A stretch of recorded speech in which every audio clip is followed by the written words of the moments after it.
Chapter 5. One Smile. Time is a funny concept for me, and one to which I was actually opposed to when the Omna first discussed adding it to creation. I thought it would be wonderful if all things could occur simultaneously, without regard for the consequences that the future would bring. I now understand why my creators would add such a thing to their creation.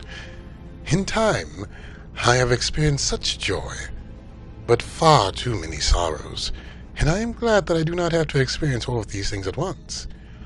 There is a purity that comes with time. No matter what has hindered you in the past, time will eventually wash it away, and you can once again be free to experience joy, purified of the pain of the past. Yet, with time, joy will fade away too. This concept took some getting used to for me, but after the events following my time in the Oasis with Lilith, I am truly glad my creators ignored my advice on the matter. If only because it would take a great deal of time to wash away the sorrow that I would endure. It was nearly a year after I arrived to free Lilith that we finally set forth back to her clan. The trip home was much more difficult for Lilith, as much of the vegetation had been destroyed in the vast lands between the Oasis and her tribe. But she made do. We eventually found our way out of the desert, and she was finally able to beckon the aid of the animals to carry her the rest of the way. I had no need of assistance, since I had been fully restored only days after I first awoke, even though my health was our official reason for remaining in the Oasis for so long. The truth of the matter was that we were both terrified of what we would find when we returned to the village. In hindsight, I suppose we could have both remained in the Oasis until Lilith's passing. A subtle, yet happy end to this tale. But Lilith had her obligations to her people, and I had an obligation to Lilith. So we braved the treacherous terrain to return to her village.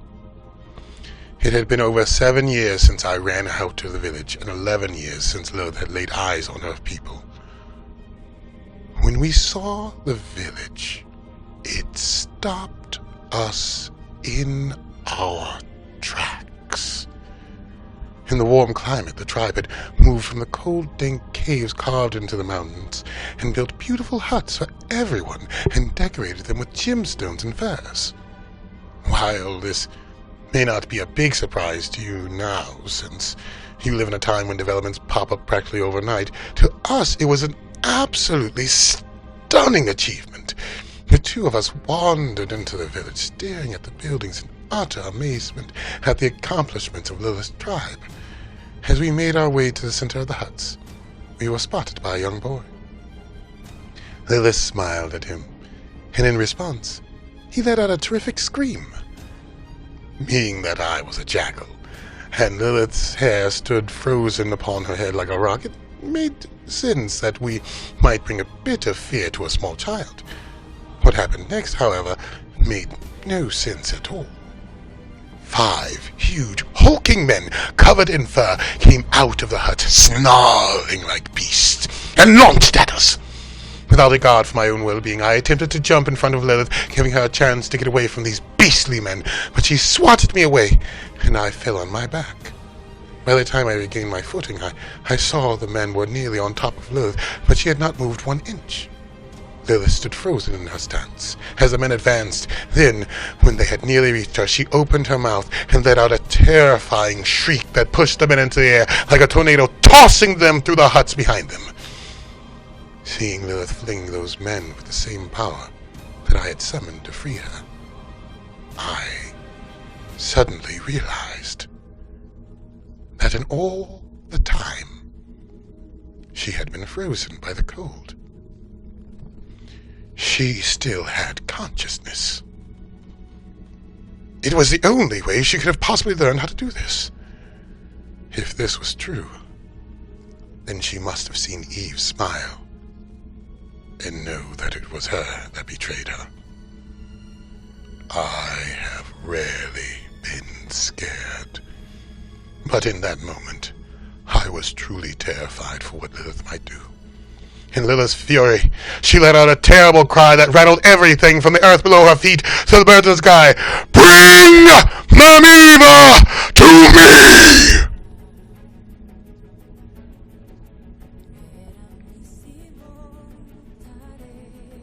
The village fell completely silent in response to Lilith's demand. After a few moments had passed, we heard the sounds of movement coming from the largest hut in the center of the village. Eve emerged from the hut wearing a crown of peacock feathers and brandishing the diamond sword, whereas that snake lay around her neck like a living necklace.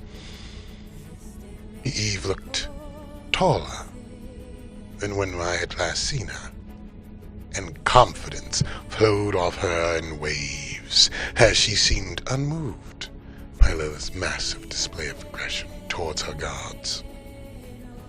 Eve walked up to Lilith, then circled around her, snickering just a bit when she got a good look at her hair.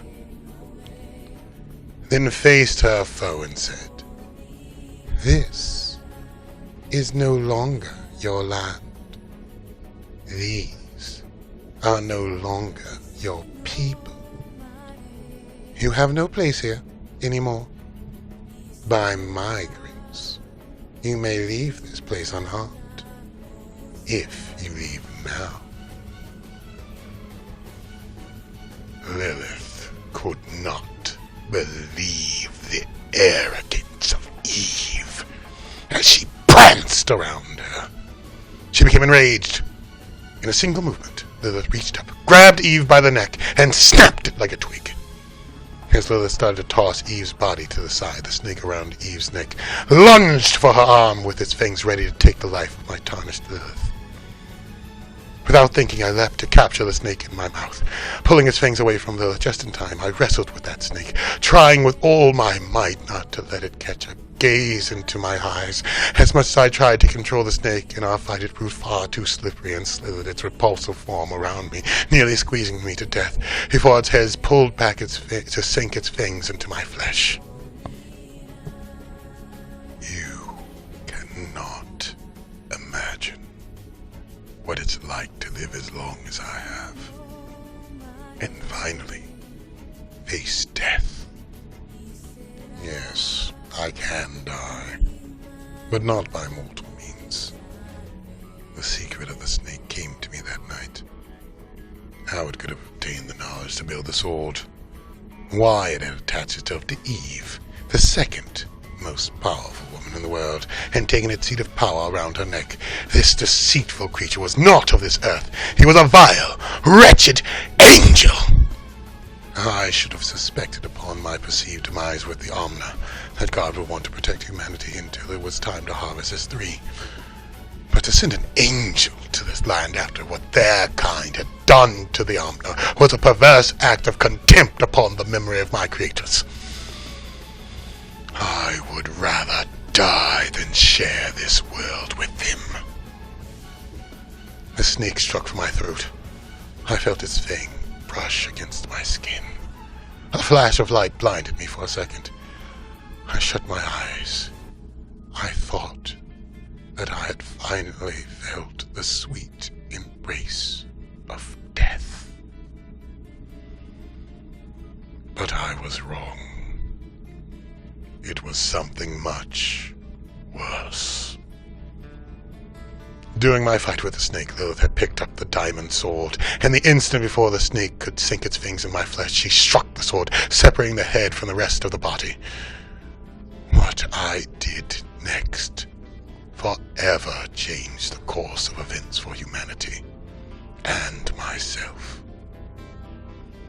A simple act that would ensure I would forever be hated and hunted for the rest of my days.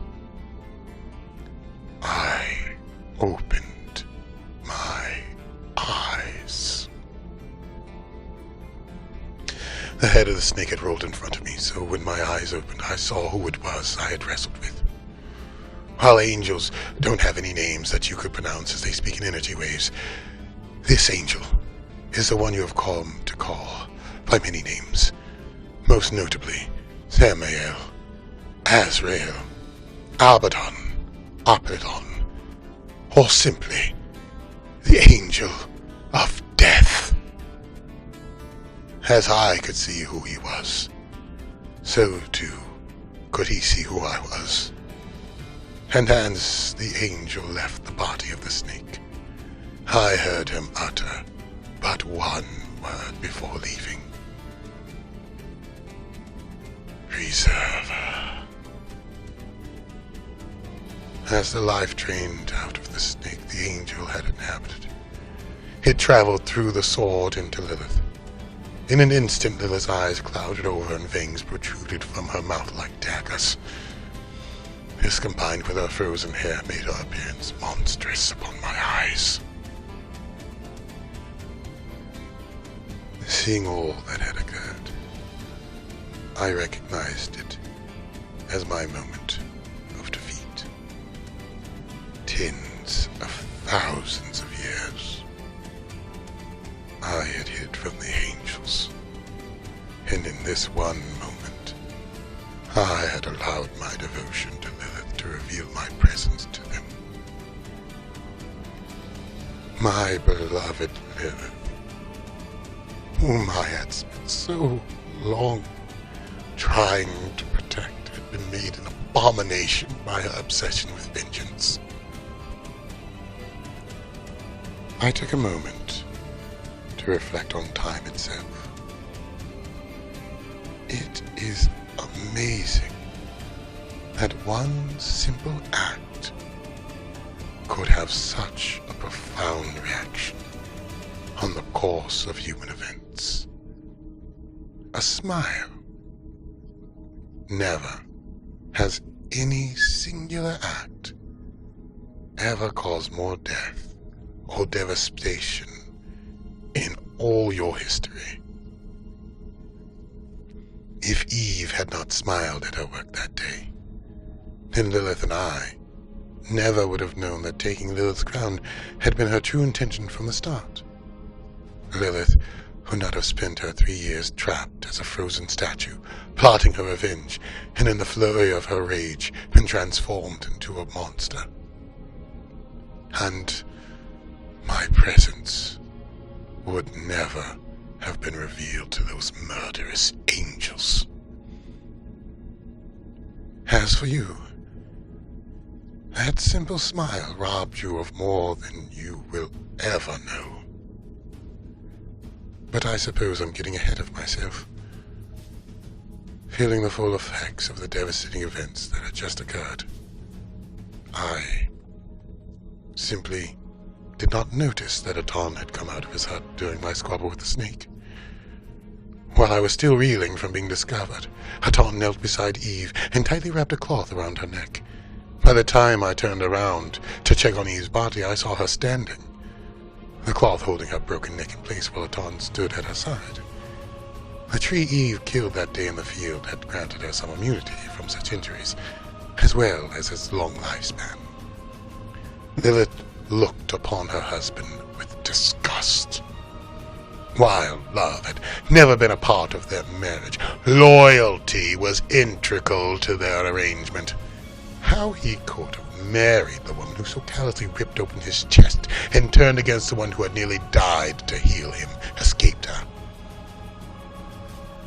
This came as little surprise to me, however, as I knew him to be weak in all aspects. While we were away, Eve had secured his allegiance by allowing him to use the sword on a tree to gain longevity, as she had. Lilith no longer cared for herself. Her only thought was vengeance. Lilith took the sword and, without regard for what hell may be unleashed in her for its use, lunged for Eve. But Eve had killed more than trees in her time with the sword. With the speed of a cheetah, she reached out and grabbed the nearest villager, throwing her between Lilith and her. The sword ran through the woman's stomach, killing her and the child she was carrying in her womb. Lilith was appalled that Eve would sacrifice the life of a pregnant woman to save her own. But that did not deter her from her goal. Lilith pulled the sword from the now blackened carcass of the woman and raised it again to slaughter that usurping whore Eve, when something unexpected happened. Aton cried out for his gods. Out of Aton and Eve's hut came the most gruesome-looking creatures I had ever laid eyes upon. Men covered with the fur of a lion with claws for hands. Others covered with scales and fingernails. They looked like the stingers of the scorpion. Still more, with huge teeth like a shark, and so many more abominable creations. Eve once again looked at Lilith, dead in her snake eyes, and commanded her gods to destroy Lilith. While Lilith was strong, an army composed of the most horrific creatures she had ever seen stood in her path to vengeance. Lilith started to flee, but was quickly surrounded by the beastly men. As I watched the terrifying scene, I was preparing to intercede in the fight, when I heard Lilith whisper into my mind, "No, this is my fight." As these beastly gods came closer, Lilith began swinging the sword about like a true expert, twirling it in circles and tossing it back and forth from left hand to right. When the beasts were nearly upon her, she knelt down on one knee before them. For an instant, Eve thought she had won. But the sword was still swinging. Eve bowed her head, and the sword came crashing into her frozen hair, pulverizing it. The cold sprang out of Lilith's hair like an explosion of ice and snow, freezing and killing all the guards who were advancing on her and many other villagers as well. The huts were all flattened by the flurry, and the land was once again, as I had first found it, barren and cold, as it would remain for another 10,000 years. Eve and Aton had been flung back into the trees and gravely ended by the explosion, only spared by the spirits that they had taken with the sword. Lilith found Eve bruised and broken body in the forest, and knelt beside the girl as she struggled to breathe, and whispered in her ear, "Now this clan is befitting of its first woman." And with that she walked away, leaving Eve to a miserable, long life in a barren wasteland. The clan was no more. The world was once again cold, and Lilith had become a monster. I met up with Lilith that night in the cave that she had once shared with her mother and father, to tell her that I could no longer remain at her side, or the angels would soon be upon us. I told her to prepare herself for a fight, or if they knew what she had become, they would surely see to it that she was destroyed. That night, in the fire's light, Lilith revealed to me what power she had gained by killing that woman and the child in her womb by the power of the sword. Lilith's grotesque snake-like features faded away, as though they were never there. Her fangs retracted, and her eyes turned from pale yellow to their beautiful, deep brown once again. I believe even today you would be amazed by the transformation of Lilith, even though you have discovered the secret behind it. The fetus's stem cells allowed her to choose what features her DNA would display. Your science has yet to master this as Lilith did so many thousands of years ago, but one day you will. With the power of those stem cells, she became practically immortal, able to heal and regenerate from any wound. She vowed to raise an army, strengthened by the sharing of her blood, to combat the angels if they ever came to terrorize this land. I spent one last night with Lilith, and then left her when the morning's light hit the cave's entrance. I took one last look at this brave girl as she slept. One who had braved the harshest of lands and cruelest of punishments for her crime of caring for her people. This world was far more horrible than I could have imagined. If only I had all the wisdom of the Omna to guide me, I'm certain that this story would have had a better conclusion. But mine is only a fraction of the knowledge of those wonderful beings that I once had the privilege to share this world with. I do try my best, you know. But as much as I try, I'm a poor substitute for my creators. I knew the angels would be coming soon. That's why I had to leave Lilith. You might think that her becoming an abomination would be the reason, but if you have a child, whether they're idyllic or murderous, you will always love them. I had to protect my Lilith from the angels' wrath. So with a heavy heart, I set off into the cold, alone, once again. I did not know if I would ever set eyes upon my Lilith again. All I knew was that as strong as she was no match for the angels, and neither was I, at least not in my present form.